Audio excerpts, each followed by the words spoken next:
एकोऽधुनीन भूतानि सर्वाणीत्युपघारया अहम कृतस्य जगता प्रभव प्लसता। सारे प्राणियों का उद्गम इन दोनों शक्तियों में। कौन सी शक्ति? अपरा शक्ति और पराशक्ति। समझ में आ गया? अब अगले श्लोक में क्या बता दिया कि सारे प्राणियों का उद्गम जहाँ से हम आए हुए हैं, उद्गम मतलब हमारा ओरिजिन, हमारा सोर्स क्या है, इन दोनों शक्तियों में। इस जगत में जो कुछ भी भौतिक तथा आध्यात्मिक है उसकी उत्पत्ति तथा प्रलय मुझे ही जाना। अब भगवान बता रहे हैं कि जितना भी चीज आया हुआ है वो जितना भी जाएगा उसका केवल मैं ही कारण हूँ। भगवान अपने बारे में ज्ञान दे रहे हैं, भगवत ज्ञान है नाम, अध्याय का नाम क्या है? भगवान अपने बारे में ज्ञान बता रहे हैं। भगवान क्यों निर्माण करते हैं भौतिक जगत का? और भी कारण है, जो भी एक कारण है। एक चीज बताओ, भारत एक बहुत अच्छा देश है लेकिन इसमें जेल क्यों बनाए गए? जो अपराधी हैं वो यहाँ पे जाके सुधर जाएं, सुधरने के लिए। तो उसी प्रकार से हम जो थे ना, हम भी उपद्रव करते थे। क्या करते थे? उपद्रव। तो हमें एक जेल में रखने के लिए भगवान ने भौतिक जगत, इसको जेल बोला जाता है। क्या बोला जाता है? जेल, कारागार। हमने वहाँ उपद्रव मचाए, हमें यहाँ किस लिए भेजा है? सुधरने के लिए। सुधरो यहाँ पे, और नहीं सुधरते हैं तो यहीं पड़े रहोगे। समझ रहे हो बात को? हैं? तो किस लिए बनाया गया है ये जेल? यहाँ पे हम लोग हैं। और जेल में क्या होता है? कष्ट होता है। जो वहाँ पे चीज़ होती है, जेल के अंदर भी कैदी चलता फिरता है, हम भी यहाँ चलते फिरते, लेकिन उसके पास ज़्यादा बंधन होते हैं, हमारे पास कम बंधन होते हैं। तो यहाँ पे जब हम फंसे हुए हैं भौतिक जगत में, यहाँ पे बंधन हमारे ऊपर बहुत ज़्यादा है, क्योंकि हम भगवान के नियमों का पालन नहीं कर रहे हैं। और भगवान का नियम, अभी जितने लोग बाहर स्वतंत्र हैं जो जेल में नहीं है, वो सरकार के नियम और कानून के अनुसार चल रहे हैं, इसलिए वो बाहर हैं जेल में। जिस दिन वो सरकार के नियमों का विरोध करेंगे, सरकार के नियमों का उल्लंघन करेंगे, तो उनको जेल में भेज दिया जाएगा। इसी प्रकार अगर हम भी भगवान के नियमों को उल्लंघन करते हैं तो हमें भी भौतिक जगत में भेजा जाता है। किसके लिए? सुधरने के लिए। समझ रहे?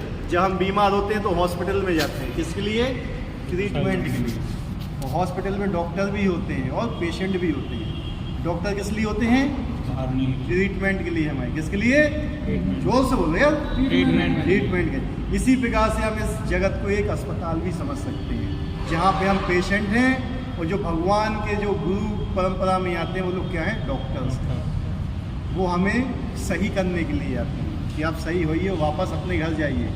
कौन जेल में रहना चाहता है या कौन अस्पताल में हमेशा भर्ती रहना चाहता है? कोई नहीं है, नहीं रहना चाहता है। कभी कोई आइसोलेट हुआ है? क्वारंटाइन हुए हो? कैसा लगता है क्वारंटाइन?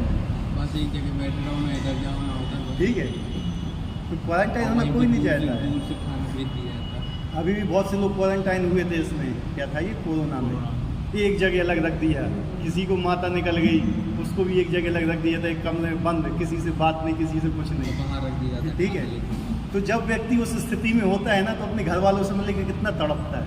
वही स्थिति हमारी है, लेकिन हम उस स्थिति को नहीं पहचान रहे हैं। समझ रहे? हम उस स्थिति को नहीं पहचान रहे कि हमारे अंदर क्या कष्ट है, हम कितना कष्ट है। हमें तो इसी में ही अच्छा लग रहा है। जितनी वस्तुएं विद्यमान है वे पदार्थ तथा आत्मा का प्रतिफल है। दोनों चीज़ों से हम भी बने हैं। हमारे अंदर क्या है? पृथ्वी, अग्नि, जल, वायु, आकाश, मन, बुद्धि, अहंकार, आत्मा, और साथ में परमात्मा भी हमारे साथ हमारी रक्षा के लिए। तो इन दोनों चीज़ों से ही मिलके बनी हुई है सारी चीज़ें। जो जिस चीज़ में आत्मा नहीं उपस्थित है वो चीज़ निर्जीव है। पत्थर को देख लो आप, निर्जीव है, बढ़ता नहीं है, वैसे ही पड़ा रहता है। और जिस भी चीज़ में जीव है उपस्थित, उसमें 6 प्रक्रियाँ होती हैं। जन्म लेता है, बढ़ता है, एक जगह स्थायित्व होता है, क्षय होता है, फिर अंत में मर जाता है। और वो एक और आता है प्रजनन भी करता है वो, जिसके अंदर जीव होता है उत्पन्न करता है। मोबाइल क्या है? पदार्थ है। क्या है? कभी ये देखा कि 2 मोबाइल मिल गए, एक तीसरा मोबाइल बन गया? नहीं है। 2 मोटरसाइकिल मिली और तीसरी मोटरसाइकिल बन गई? नहीं।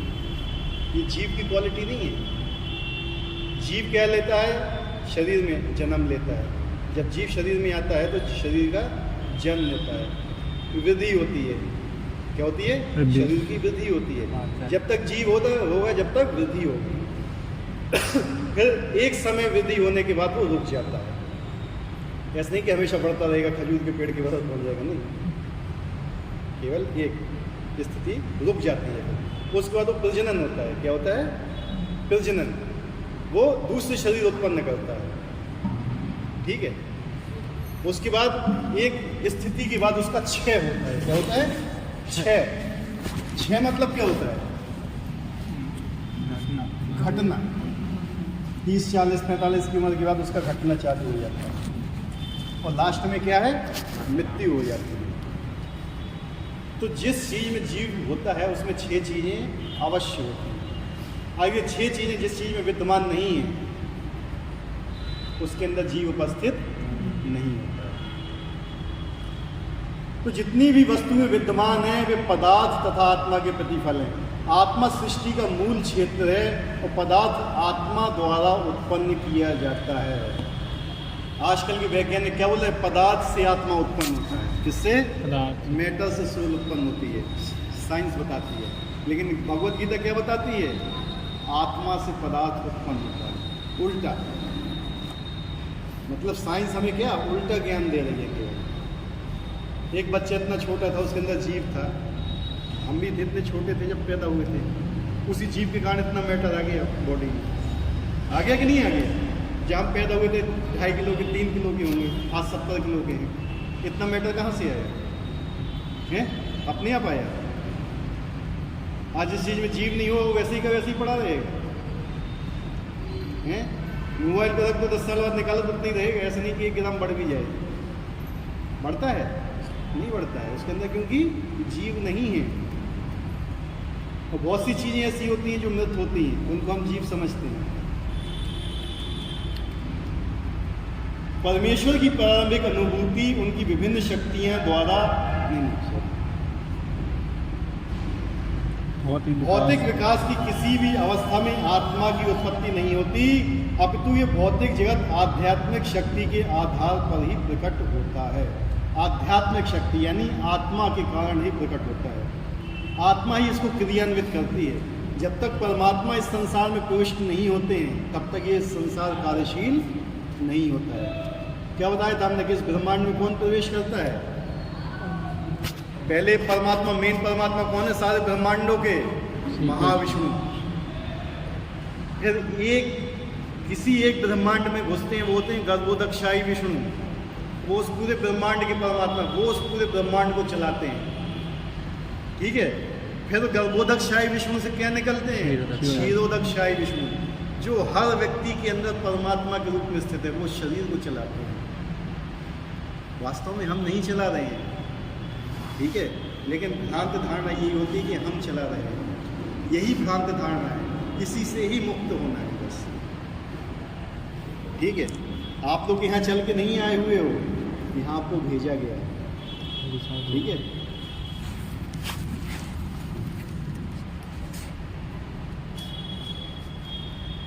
ये भौतिक शरीर का इसलिए विकास हुआ है क्योंकि इसके भीतर आत्मा उपस्थित है। एक बालक धीरे धीरे बढ़कर कुमार और अंत में युवा बन जाता है क्योंकि उसके भीतर आत्मा उपस्थित है। इसी प्रकार इस विराट ब्रह्मांड की समग्र सृष्टि का विकास परमात्मा विष्णु की उपस्थिति के कारण होता है। भगवान ने जब ये चीज़ बनाई है ना, तो हर चीज़ बनाई हुई है। इस चीज़ को क्रियान्वित करने के लिए हर चीज़ बनाई हुई है। लेकिन जीव क्या सोचता है कि मैं कर रहा हूँ। ठीक है। यही एक सबसे बड़ा भ्रांति है। सबसे बड़ा भ्रम यही है। बस इसी भ्रम से मुक्त होने के लिए इतनी चीज़ें कराई जाती हैं और फिर भी व्यक्ति इस चीज़ से मुक्त नहीं हो रहा है क्योंकि वो अपने आप को स्वामी ही मानना चाहता है। यही तो बात है ना, कि भूलता है। उसको हमेशा याद होना चाहिए इसलिए क्या कहते हैं, always remember Krishna never forget Krishna, हमेशा कृष्ण को याद रखो, कभी उनको भूलो मत। जब तक ये सिद्धांत आपके पास रहेगा ना, भूलते कब हैं, जैसे ही भूले वैसे ही माया ने पकड़ा पूछा। भगवान और माया, भगवान के पीछे माया खड़ी रहती है, भगवान के सामने नहीं आ सकती वो शर्म के मारे। उसको इतनी शर्म आती है कि जो मैं काम कर रही हूँ, इतना निकृष्ट कर रही हूँ, मैं भगवान के सामने नहीं आ सकती, तो भगवान के पीछे खड़ी रहती है। जिस समय ब्रह्मदेव जी ने देखा था, जब वो ध्यान कर रहे थे, तो उन्होंने देखा था सब चीज़ों को कि ब्रह्मा भगवान है, भगवान के पीछे उनकी माया शक्ति है, वो हजारों जीव हैं जो इस माया शक्ति द्वारा प्रताड़ित हो रहे हैं। कोई कहता है कि मुझे भगवान के दर्शन हो गए, भगवान के अधूरे दर्शन होते हैं। भगवान के साथ माया के भी दर्शन होना चाहिए। किसके? माया के। क्योंकि माया भगवान के पीछे ही खड़ी होती है, और जिस समय आपने भगवान को भूला, उस समय माया ने धर दबोचा आपको, बिल्कुल नहीं बख्शती। एक सेकंड के लिए भगवान को भूले, माया ने पकड़ लिया। इसलिए हमेशा ऑलवेज रिमेंबर कृष्णा और नेवर फॉरगेट कृष्णा, ये सिद्धांत है।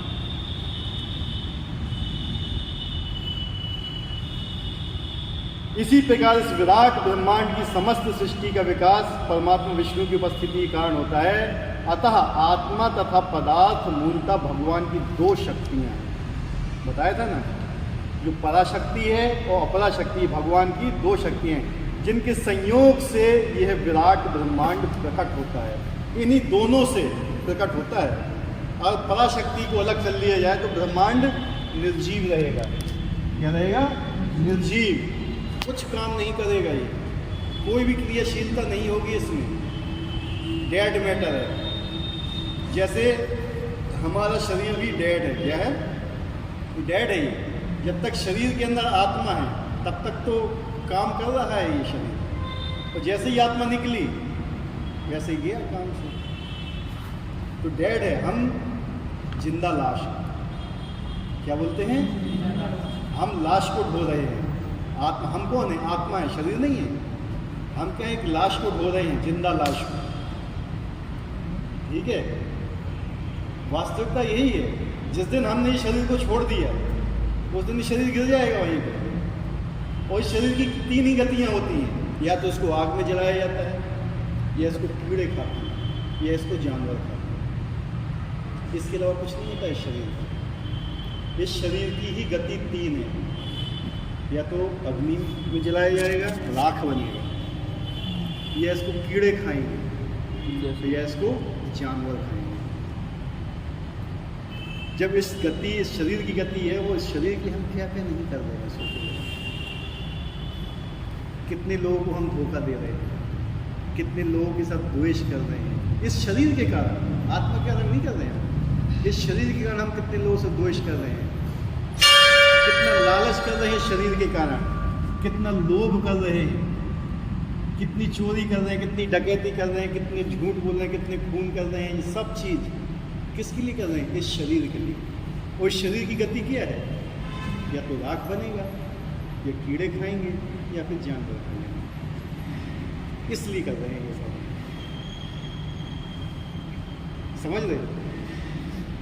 लेकिन जो वास्तविक चीज़ है, ये शरीर हमें किसने दिया? ये हमारी संपत्ति नहीं है, भगवान की ही शक्ति है। भगवान क्यों बोल रहे हैं कि मेरी शक्ति परा और पराशक्ति।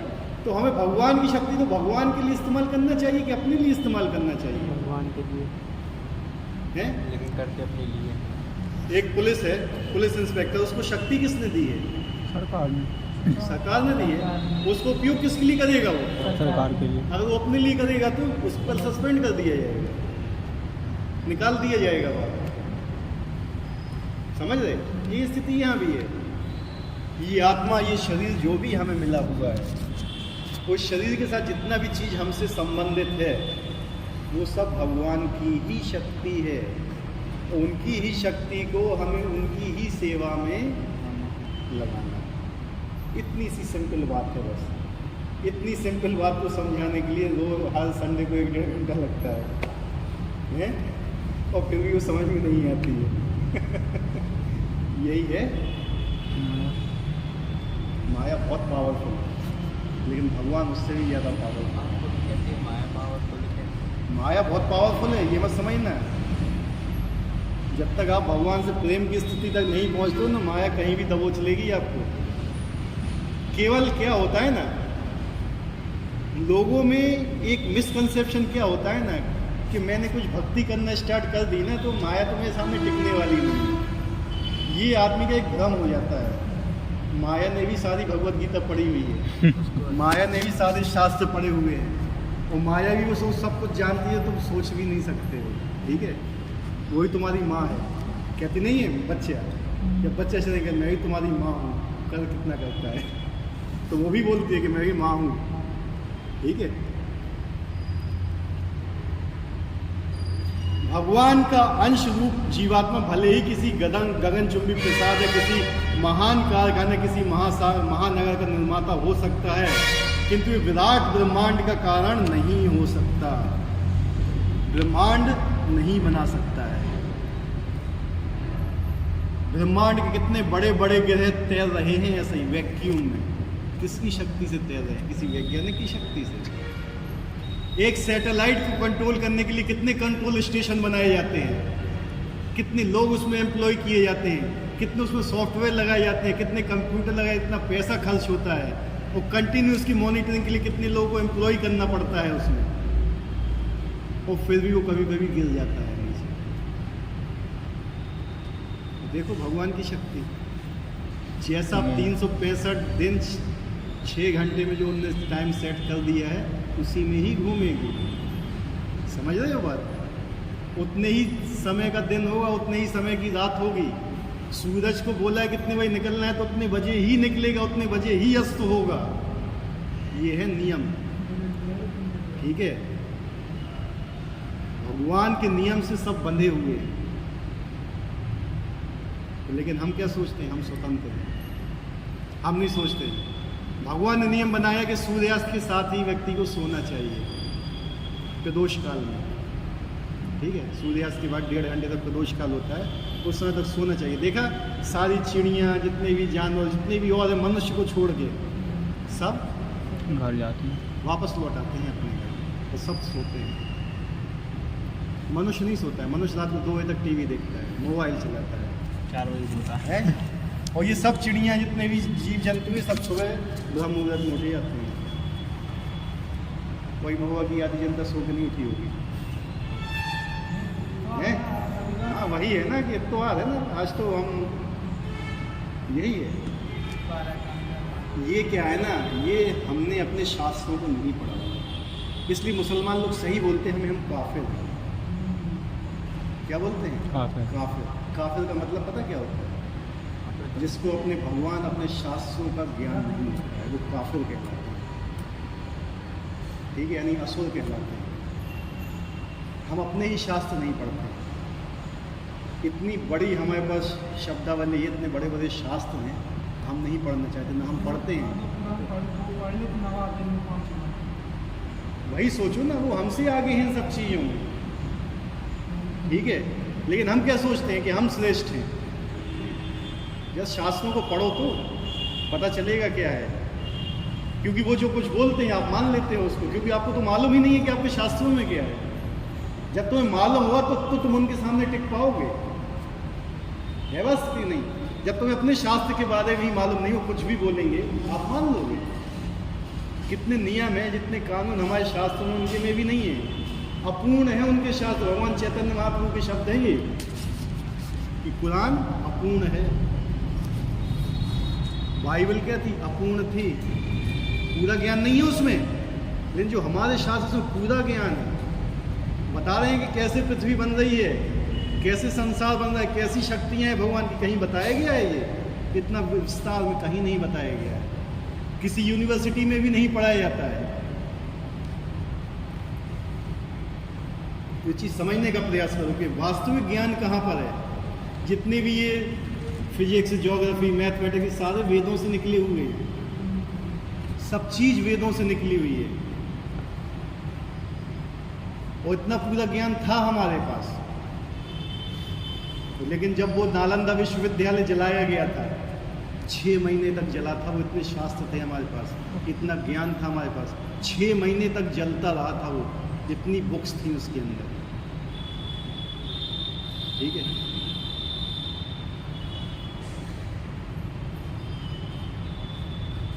इस विराट ब्रह्मांड का सृष्टा भी विराट आत्मा या परमात्मा, परमेश्वर कृष्ण विराट और लघु दोनों ही आत्माओं के कारण है, हमारे भी कारण है और ब्रह्मांड के भी कारण, सर्व कारण कारण है। अतः वे समस्त कारणों के कारण इसकी पुष्टि कठोपनिषद में हुई है, नित्यो नित्य नाम चेतनस चेतना नाम।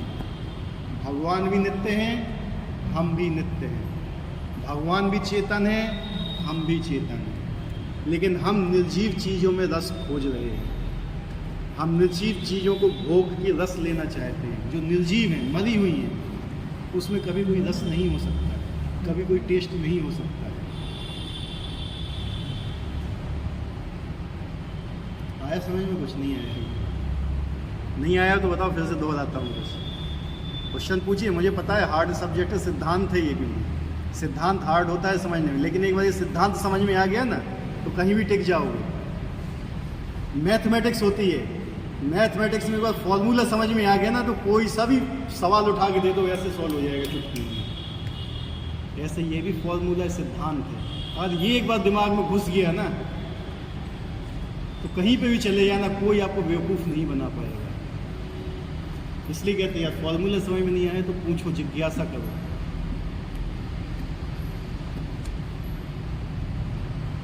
आगे सब समझ में? नहीं तो फिर मैं पूछता हूँ, हैं? जीव में 6 गुण कौन कौन से होते हैं? जब जीव शरीर में प्रवेश करता है 6 कौन कौन से गुण हैं? पृथ्वी, जल, आकाश। विशाल बताइए, सबका नंबर आएगा। क्या क्या होता है शरीर में जब कोई आत्मा शरीर के अंदर प्रवेश करती है?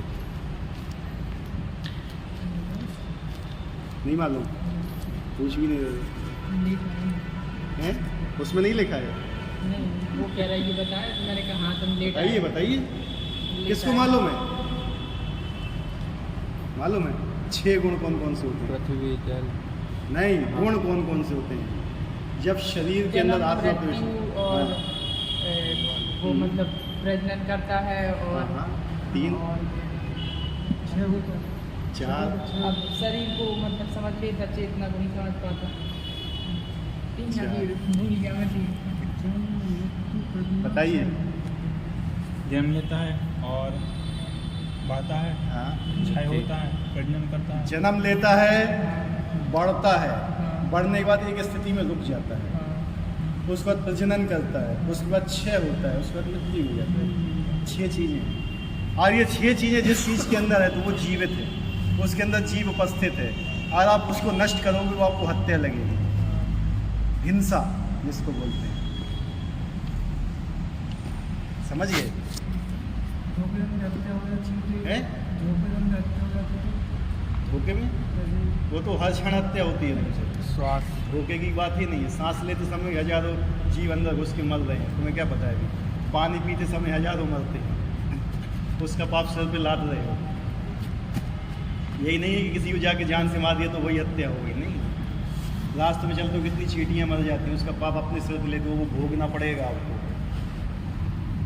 सोचा कभी इसके विषय में? नहीं सोचा। जब इसके विषय में नहीं सोचा तो इसके बचने के विषय में कैसे सोचोगे? ठीक है, सबसे बड़ी जिज्ञासा यही होती है कि मेरा जन्म किस लिए हुआ है, ब्रह्म जिज्ञासा। मैंने यहाँ जन्म क्यों लिया हुआ है और मैं यहाँ कष्ट क्यों भोग रहा हूँ, और इन कष्टों से बचने का उपाय क्या है? जब तक व्यक्ति 3 चीज़ नहीं सोचता है वो आध्यात्मिक रास्ते में प्रवेश ही नहीं कर पाता। 5वें अध्याय में था शायद। ठीक है, हम हर क्षण हत्या कर रहे हैं, हर क्षण पाप हो रहे हैं हमसे, हर क्षण कर्म बन रहे हैं हमारे। कभी इन कर्मों से बचने की सोचा है कि इन कर्मों से कैसे बचा जाए? हर क्षण हो रहे हैं। हरि नाम कीर्तन, नारायण की सेवा करते हैं? हरि नाम कीर्तन कर रहे हो? हैं? उतना नहीं कर पा रहे। अब तुम्हें ये भी मालूम है कि बीमारी ये है, इस कारण से बीमारी हुई है, ये दवाई खाने से हम बच भी जाएंगे, तो भी दवाई नहीं खा रहे हो। हैं? क्या बोलते हैं वैसे व्यक्ति को बताइए? अब इनको एक को बीमार है बहुत कस के, तुमने उसको दवाई दी, दे खा लिया सही हो जाएगा, नहीं कहना मैं नहीं खाऊंगा, तो क्या बोलोगे तुम उसको? मत खाओ। नहीं कुछ शब्द होता है, क्या बोलोगे उसको? हैं? बेवकूफ़ हो मूर्ख। बेवकूफ़ हो, मूर्ख हो, यही बोलोगे ना? मूर्ख है, हमने उसको दवाई दी, वो खा ही नहीं रहा है, सही हो जाएगा। तो जिसको उपाय मालूम है कि भगवान का नाम जप करने से सब चीज़ से मुक्त हो सकता हूँ, फिर भी नहीं कर रहा है, तो उसको भगवद गीता में मूर्ख बोला गया। वो व्यक्ति मूर्ख है जो भगवान के नाम का जाप नहीं कर रहा। मूढ़ शब्द का प्रयोग। और क्वेश्चन पूछें हैं? अपरा शक्तियाँ कितनी हैं? यही है। एक अपरा और अपरा शक्ति कितनी है? अपरा शक्ति 8। कौन कौन सी 8 बताइए, आप बताइए, आपसे पूछ रहे हैं? शुरू से बताइए ना, 5 चीज़। जल, अग्नि, वायु, हाँ पृथ्वी, हाँ अहंकार मन। बुद्धि, हाँ अहंकार, हाँ 2 भूल गए। पृथ्वी, अग्नि, जल, वायु, आकाश, मन, बुद्धि, अहंकार। अहंकार क्या है? मैं आत्मा नहीं हूँ, मैं शरीर अपने हूँ आप को शरीर और मैं मानना स्वामी हूँ। सभी अपनी स्टडी में चीज़ों को अपना मानना।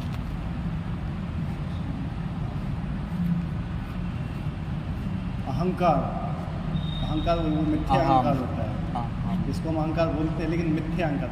अहंकार मतलब होता है रियल आइडेंटिटी आपकी क्या है। मैं भगवान का सेवक हूँ, नित्य सेवक हूँ, होता है अहंकार। एक होता है मिथ्या अहंकार। मिथ्या अहंकार में होता है कि ये सब चीज़ मेरी, ये शरीर में हूँ, ये फलाना ठिकाना, ये सब चीज़ मेरा है, ये मिथ्या अहंकार होता है। वास्तविक जो शब्द इसका मिथ्या अहंकार है, लेकिन हम लोग क्या है, अहंकार ही बोल के चलते हैं इसको, ठीक है। लेकिन वास्तविक अहंकार क्या है? मैं कौन हूँ? अहंकार मतलब मेरी आइडेंटिटी क्या है, मेरा पहचान क्या है, वो होता है अहंकार। मैं भगवान का नित्य सेवक हूँ। और मिथ्या अहंकार क्या है? मैं भगवान का सेवक नहीं हूँ, मैं स्वामी हूँ, ये सब मेरा है, ये होता है। कुछ जिज्ञासा? कठिन सब हाँ है। कोई शक है क्या इसमें? कोई शक है क्या अभी भी?